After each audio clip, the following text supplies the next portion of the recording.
Hello, everyone. Welcome back to the Football House, a product of House Enterprise. I'm Sam Basil, joined this week alongside the usual crew, Will Tondo and Cole Hughes. We might have a couple people popping in and out for the rest of the night, but right now, this is the trio we've got.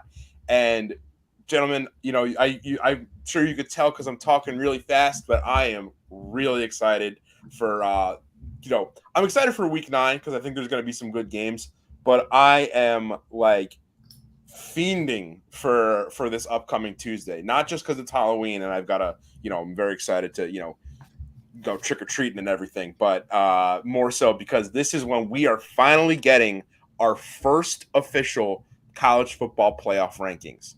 I feel like we'll get into it in a sec. I feel like the Football House crew, we have a firm idea of what that first ranking might look like, but no matter what, it's college football. Anything can happen. So all these teams are going to be on their best behavior, their best playing behavior as well, trying to, just get that last great first impression for the college football playoff committee. Guys, any big thoughts from week 8? Any major opinions? Anything that you felt like maybe changed the potential college football playoff field heading before we get into week 9?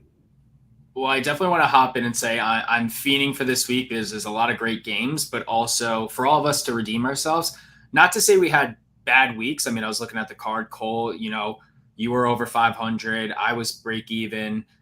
Basil, you had just the one win and across the board. But I mean, there was some opportunities last week where we were a unified front, and I cannot believe the outcomes. Harvard, the Crimson Tide, they failed. Not Crimson Tide.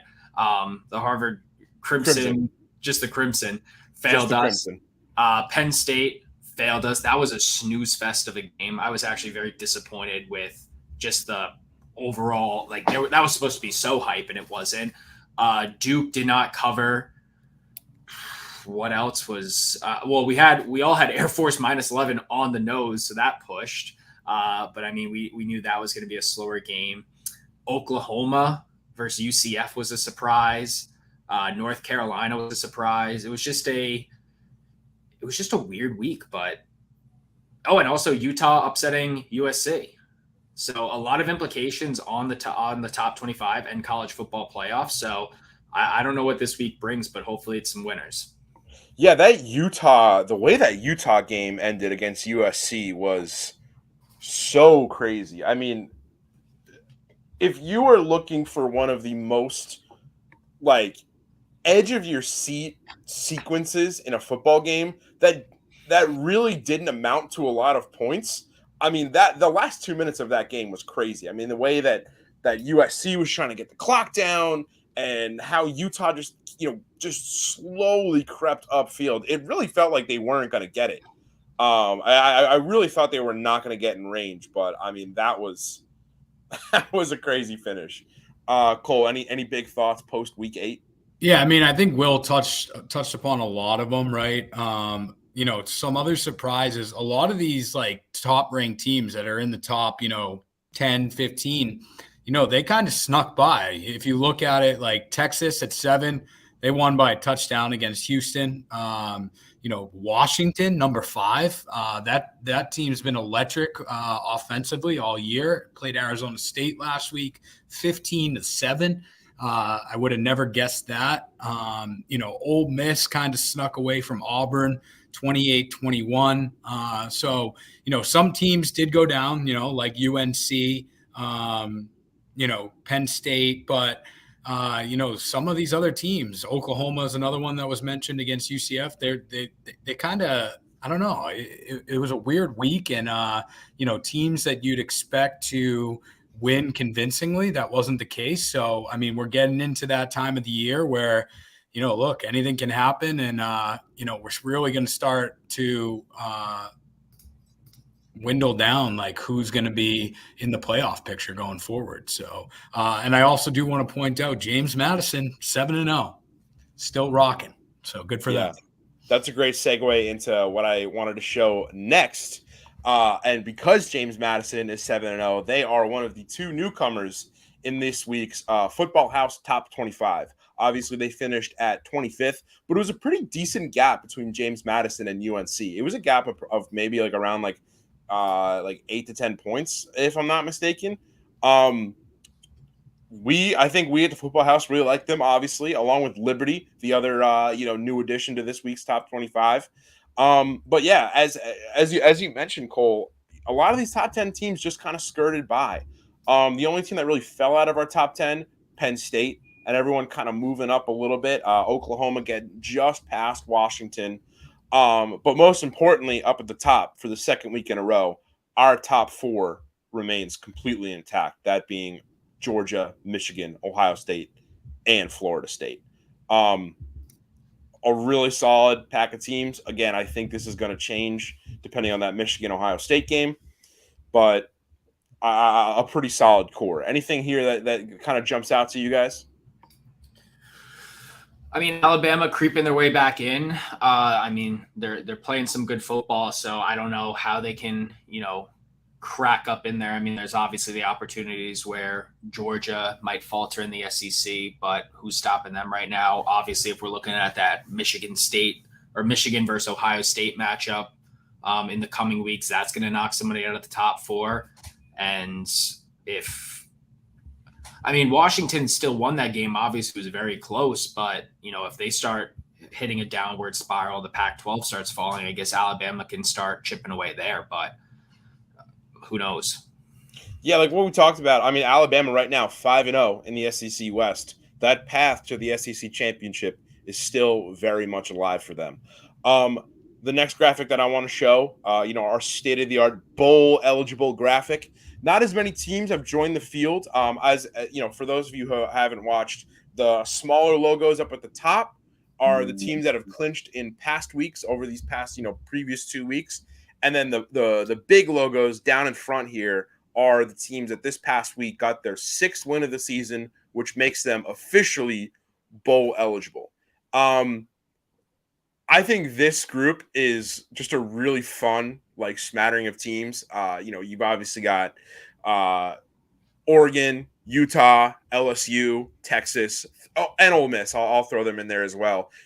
5 teams that, probably expected and want to be here at this point in the season, or else they probably would have, been questioning their quality this year. But again, some really fun teams that I feel like people should watch out for, whether they be in a fun bowl game or maybe just, lay some bets on, because they're doing pretty well against the spread. Tulane, UNLV, New Mexico State, Ohio, the Bobcats, who I think have kind of been a bit of an offensive wagon in the MAC these past couple of years. So again, congrats to these teams, and keep following us. We'll keep updating this futuristic state-of-the-art graphic as the season goes by. But now let's get into our cards. Cole, if you want to start, you've kind of been one of our big dogs this year. Start off with your FCS locks of the week. Move into your regular picks, and then hold off for your game of the week. Yeah, so for FBS, I have Oregon State -3 against Arizona. Really like Oregon State this year, what they're doing. They're playing well. I'm going to keep taking them until they let me down. So, -3, I feel like that's kind of generous to Arizona. So I'll take the Beavers there. My FCS lock of the week is going to be Albany over UMaine. Albany's been playing pretty well this year. UMaine not having a great year, so I like the Great Danes to take that matchup. And then for my regular picks for the week, I got Clemson -10 over NC State. This one's interesting because I don't think anyone coming into the year would have thought at this week 9 matchup that both Clemson and NC State would be 4-3 right now. I mean, Clemson's been struggling, it seems like, for the last couple years. And they really just can't get it together. And I mean, they're not playing well against ACC opponents this year. But I like Clemson this week. I know 10 is a lot, but they have Notre Dame after NC State, so it's not getting any easier for this team. I think they have to figure it out. If they want to make a bowl game at this point, I think they will. But I mean, that's not guaranteed at this point, especially if you lose to NC State. So I like Clemson there. they're 9-1 against NC State the last 10 meetings with them. The last time that they lost was actually 2 years ago. The last time they were in Raleigh against the Wolfpack. So I think, a lot of guys that were on that team probably want this win to go back in there and get some revenge after losing that matchup. And, I like the Tigers this week. So I'll take them. I also have USC minus 10.5 versus Cal. So another team that's kind of been struggling the last month. They started really hot out of the gate. We were talking about them being in the college football playoff, Caleb Williams potentially going back to back for the Heisman. And the last month has been a disaster for this team. I mean, if you look at their last 4 games, they lost the last 2 weeks. They've lost back-to-back against Notre Dame and Utah, right? So I don't see them losing 3 weeks in a row. I think they're going to want to come out and make a statement. But even before those 2 losses, they played Colorado and Arizona. And, the Colorado game came down to the wire. They got away with that one. Same thing with Arizona. It went to OT, and they ended up pulling that one out. But I don't know what's happening in California out in LA, but the Trojans really need to figure it out. And I think this week is when they kind of get back on the right track against Cal. So I'm going to take them 10.5. I got Memphis minus 7.5 over North Texas. I just think Memphis is a better team. I like 7.5, feel good about it. So I'm going to roll with them there. Wyoming versus Boise State. The spread here is 5. I'm actually taking Wyoming plus 5. The game is in Boise, but I like this Wyoming team. Their 2 losses this year. They lost to Texas, and then I forget who else they lost to, but they beat Fresno State. Fresno State is a great team, right? They're having a great year. They beat them, and they're 0-2 on the road so far, and I think they need to kind of switch that around. They're looking for their 6th win to become bowl eligible, so that's a little incentive for them this week. So I think Wyoming keeps it close and gives Boise State a good game, so I'll take them there. And then my final pick, I have Oklahoma and Kansas. I'm taking the over in that game. I think it's 65, which is pretty high, but I think this is going to be a classic Big 12 shootout. 2 teams that, have electric offenses, can move down the field really quick, can score in a matter of plays. Kansas is averaging 36 points a game, while Oklahoma is at 43.1. So both 2 teams that can score a lot of points, and I think it's going to be a shootout this week. So those are my picks. Fantastic card. I think the theme of this week's card for you, not because of you, because your picks have been pretty solid all year, but because of the teams that you picked. I feel like the theme is desperation, right? You look at USC, you look at Clemson. I mean, these teams are fighting to kind of stay relevant in the college football field. I mean, if you look at USC, if I could bring up our top 25 again, they've dipped all the way down to they actually rose this week, which is kind of weird. But they dipped down to 17 in our top 25, but in the AP poll, they're all the way down to 24. So forget about a college football playoff. I mean, they're really fighting to stay relevant and not just be the team that Caleb Williams keeps playing for before he goes number 1 overall next year's NFL draft, right? So for you, I mean, maybe not for you, but for someone like our own Gracie Marks, right, who's a USC fan, what is the new goal for this team? I mean, is there any way to salvage this season? Is there something that USC is playing for right now, or are they just playing not to be embarrassed? Yeah, well, I mean, I don't know. It's a good question, right? I think they do need to bounce back and kind of turn it around in this last kind of quarter of the year and finish strong. But I mean, look at Notre Dame. Notre Dame has 2 losses too, right? And they're moving up, right? They had their 2 losses early on, and then they've gotten some big wins, and one of them came against USC, and they're kind of working their way back into the discussion of potentially, playing in one of those New Year's 6 bowl games or playing in a big bowl game. So, I mean, I think USC still has that opportunity. A lot can happen in the Pac-12 between Oregon, Washington, Oregon State. I mean, USC, I don't think they're out of the Pac-12 championship conference right now in the standings, but I don't know. It really just it depends what they do. In this last few weeks of the season. Yeah, absolutely. So yeah, great card. Very interesting to see, where this week affects these team seasons like at large. Tondo, what you got for us? Yeah, no, great card, Cole. I agree with you on the Albany money line versus Maine. I think that's a no-brainer lock.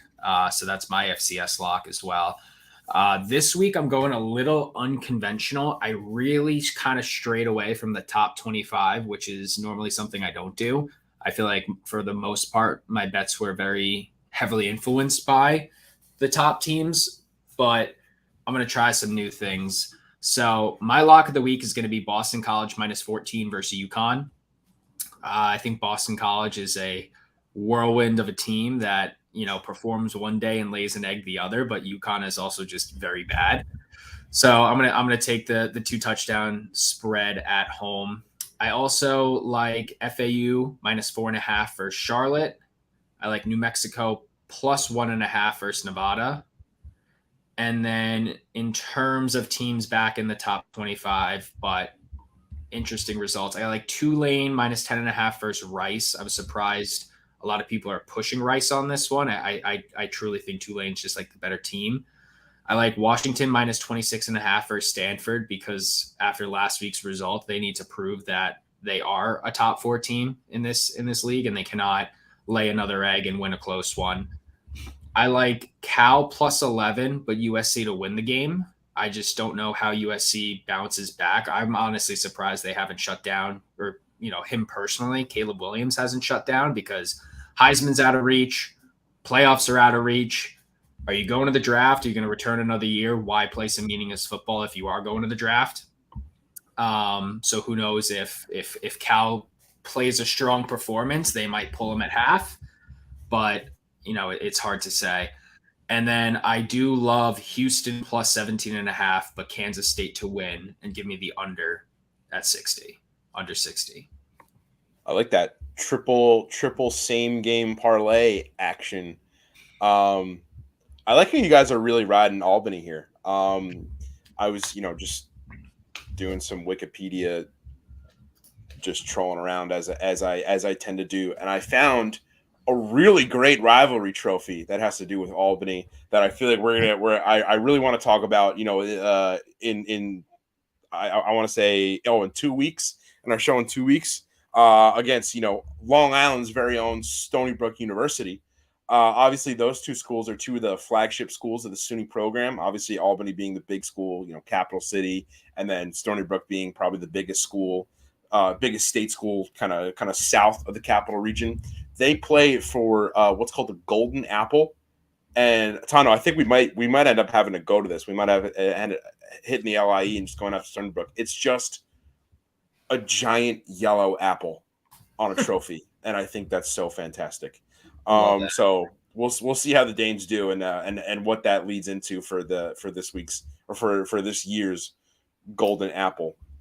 A comment about what you said about Rice and Tulane. I was also kind of surprised that Rice was, the books were being very favorable to Rice.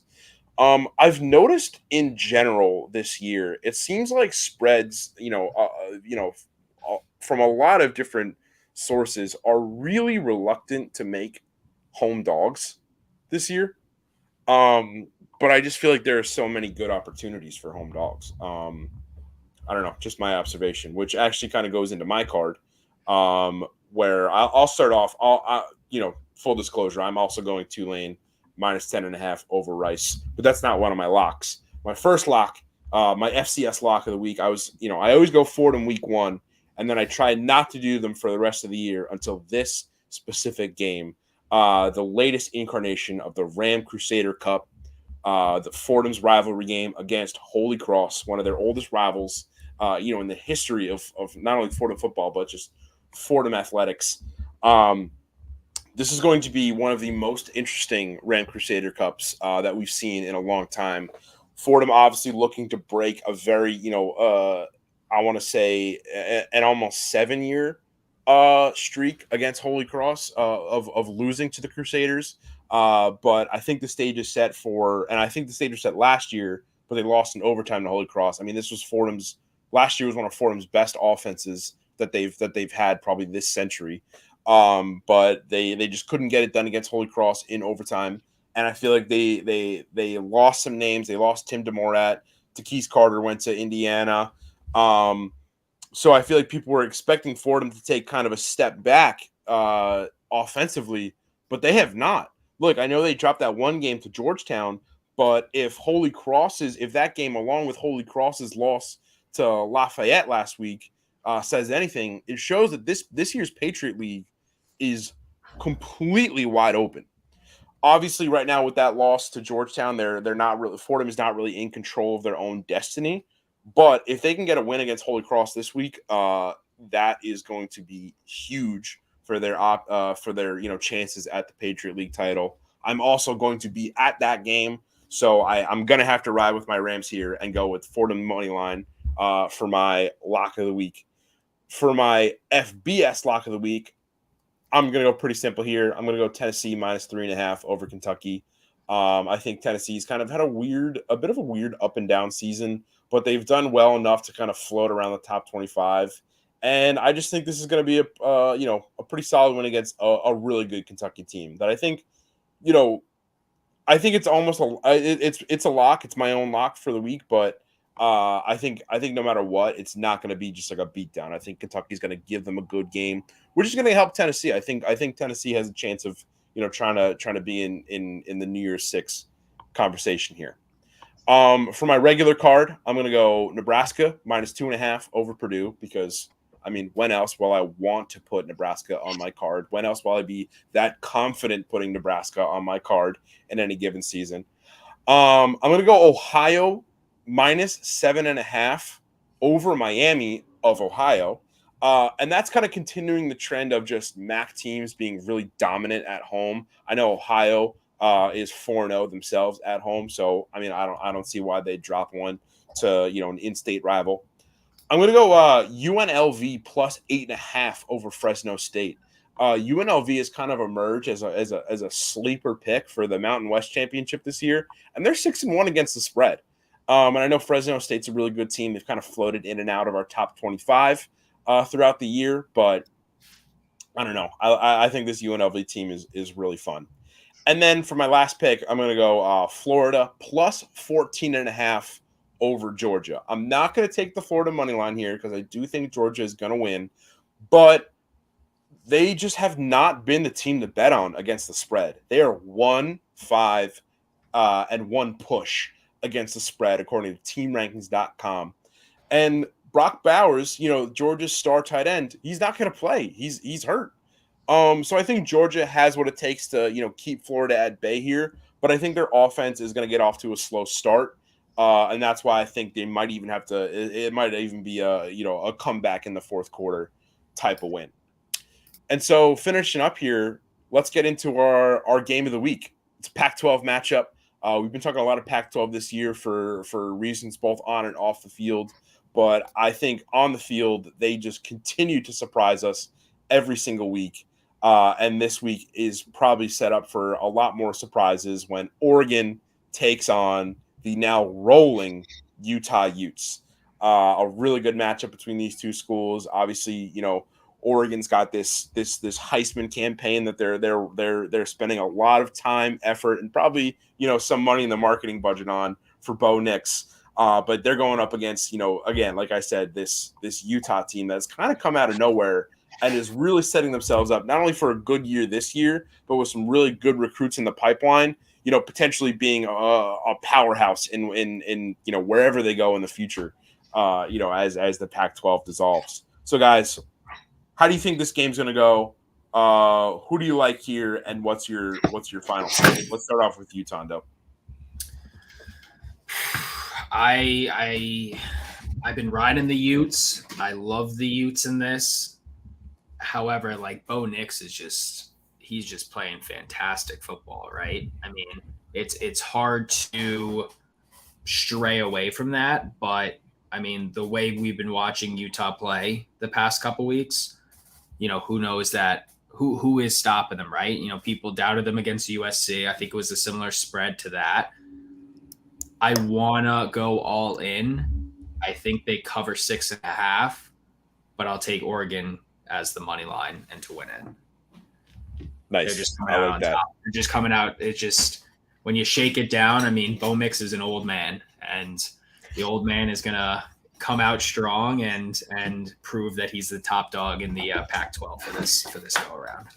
Yeah, I feel like people have been talking about. I've been seeing a lot of stuff. I can't remember some of them off the top of my head, but like people are talking about how long Bo Nix has been in college football. I mean, I feel like it's very similar to like Stetson Bennett, like we've seen last season. But guys that Bo Nix was playing with in his freshman year are now not veterans, but they're well established NFL players. And I know Oregon.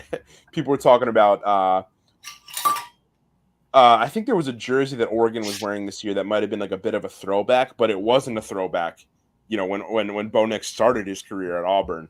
So look, I mean, that's just the way the college sports is right now. I feel like it's going to even out in the next couple of years as like we start to see the last couple pandemic eligible players phase out. I know this is like the last year of college basketball where we'll see that, but it's going to be the interesting swan song for Bo Nix.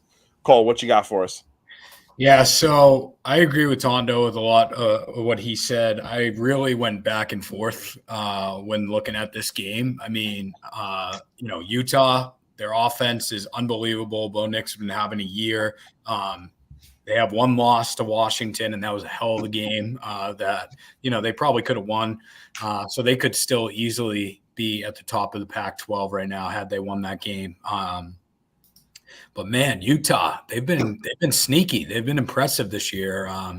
They're 4-0 at home, playing at home this week. So I like that. I mean, their win against USC, they've shown that they can beat these big teams. And, right now the Pac-12 is wide open behind Washington. I mean, they're locked in for the number one. But if you look at the standings after Washington, you have USC, Oregon, Oregon State, and Utah, all with one loss in the conference. So, those are four teams that are vying for that second spot right now. And this game is gonna dictate who moves forward in that discussion and who doesn't.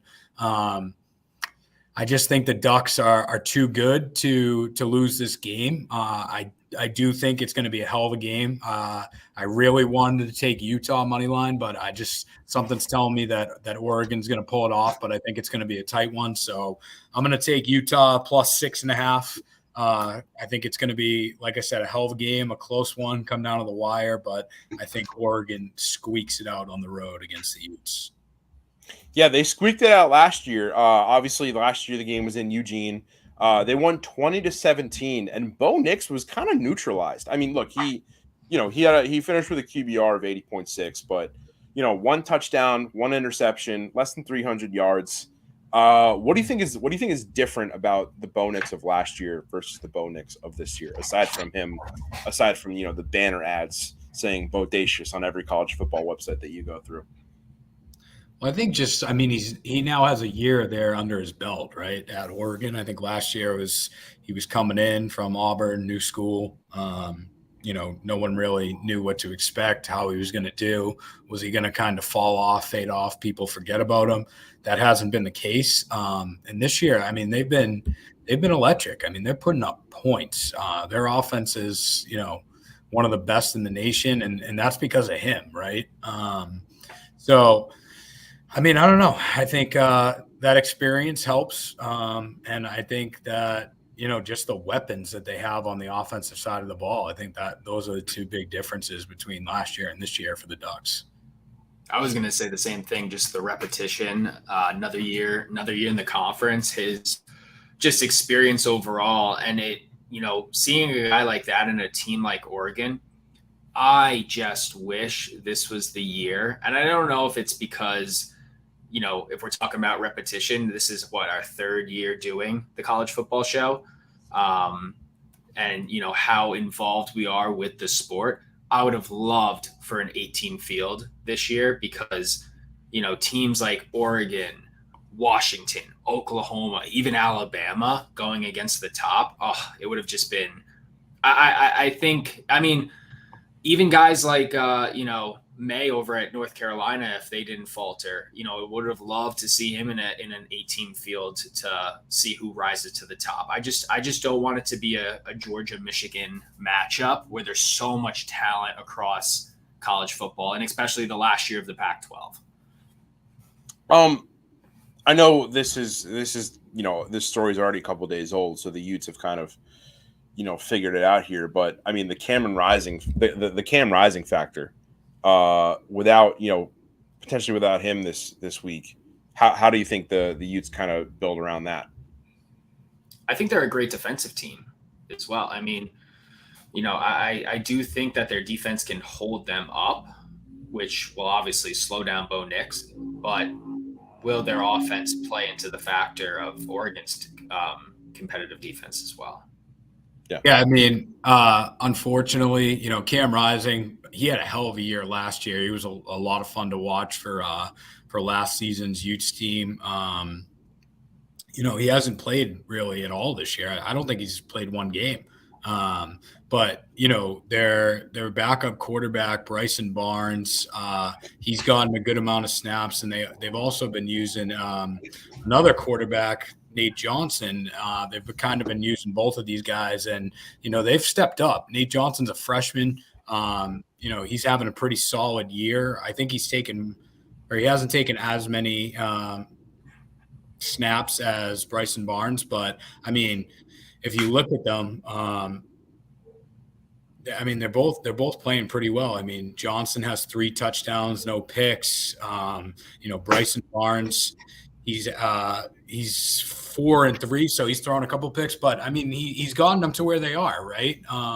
And I think the fact that those guys have been able to step up and this team is in the position that they are, not having their stud, their number one option, Cam Rising, a quarterback, I think that just says a lot about their resiliency and their will to win. And, you got to applaud them for that next guy up mentality. Yeah, absolutely. I think this Utah team is one that you can applaud, but I will not be doing that this week. I think I'm riding the Bo train. I'm feeling bodacious, so I am going to go Oregon -6.5. I know we were all kind of riding together last week. I feel like we need a little bit more dissent in the Football House crew, so that's why it's kind of going into my Oregon factoring in there a little bit. But like you guys said, I mean, it's going to be a fantastic game with huge implications for the Pac-12. And that kind of does it for this week's card. As I always do, are there any other games that kind of jump out to you guys that you feel like are worth checking out?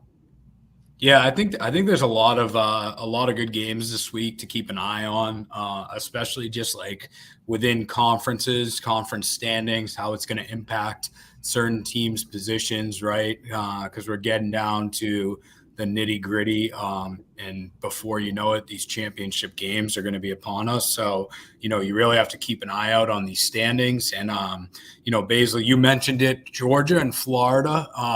That's going to be a really interesting game. They're playing at a neutral site down in Jacksonville this week. If you look at the SEC East, Georgia obviously a number 1 team in the country, and right behind them are Missouri and Florida at 3-1 in the conference.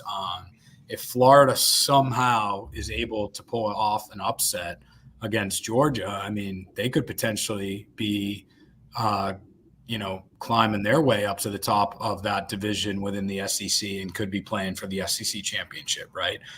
If they beat Georgia and they win out, right, anything could happen. So that's a fun game to watch. If you jump over to the Big 12 or Big 10 rather, Michigan and Ohio State, we're awaiting that matchup for in a couple of weeks, but Ohio State has Wisconsin this week, and Wisconsin's kind of sneaky. I mean, they're at the top of the Big Ten West right now. If the season were to end, it would be Michigan and Wisconsin in the Big Ten championship. So can Wisconsin make a statement, right, and pull off an upset win against Ohio State, and then we're not even really talking about Michigan and Ohio State because then Ohio State has a loss, right? And then where does Penn State come back into that at that point? So, those types of things to look for. At the ACC, you got a good matchup between Louisville and Duke this week. Two good teams this year. Louisville, they've been very impressive. I think that they could give Florida State a run for their money down the line in the ACC. But they're right there in the top of that conference, along with UNC and Florida State. UNC had that loss last week, obviously, but all those teams are still in the discussion. And then just one more would be Tennessee and Kentucky. Good SEC matchup. Two teams that I think are evenly matched, and that should be a good game. So, a lot of good, conference games to take a look at this weekend. Yeah, just to piggyback off of that, I was really glad you brought up Wisconsin because that was the first one that jumped out to me. There's just, I feel like every Power 5 conference championship game is just so up in the air right now. Because I mean, look at something like what you mentioned, even the Big 12. Right now, Oklahoma is 4-0 in conference play. So, obviously they're on their way to the championship game. But then you look at it in a tie for second, it's Iowa State, Oklahoma State, Texas, and Kansas State. Obviously, when you look at their overall records and their overall resumes, I mean, I think Texas kind of pushes themselves up to very much towards the top of that pack. But again, that doesn't matter. Texas's win against Alabama does not matter in determining who's going to play in the Big 12 championship game. So that's going to be really interesting. I mean, I know Iowa State finishes their second to last game of the year is against Texas and then Kansas State. So we might be looking at those games late in the season as really, really crucial for Texas, who might, again, they're always, on the path back to the college football playoff. So yeah, I think it's fantastic. This week is going to be really good. Very excited for the first college football playoff ranking where we can talk about it next week. But until then, keep following us on House Enterprise, house-enterprise.com, house-enterprise.com/the-blog, where we'll be posting the Football House, talking about some college basketball, some NFL football, and everything that we kind of feel like talking about on a week-to-week basis.